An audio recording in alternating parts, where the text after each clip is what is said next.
The PlayStation 1 is home to some of the most beloved RPGs of all time. Games such as Final Fantasy, Breath of Fire, Xenogears, Suikoden.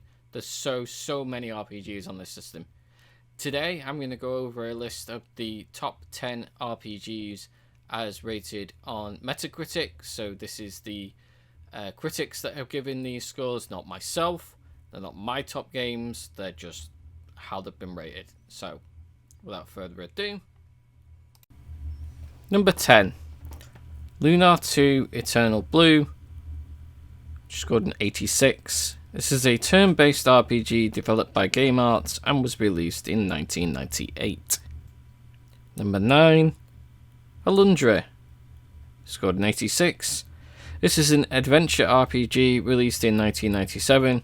It's one of the few RPGs on the system that isn't turn-based. Number 8, Grandia, 89.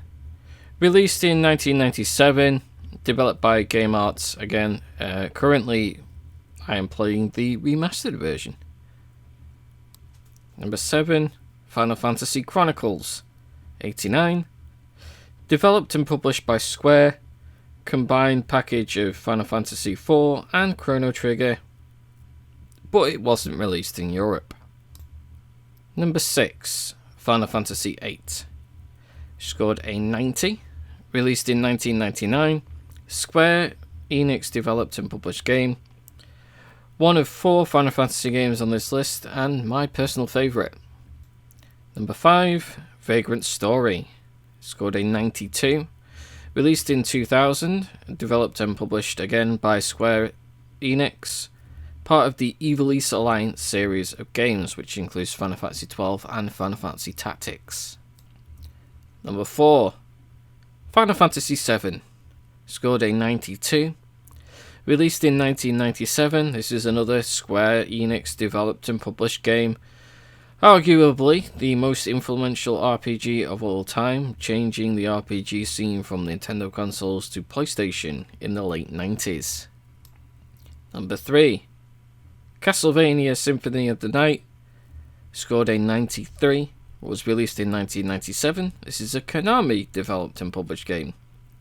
It's a Metroidvania with many RPG elements to it.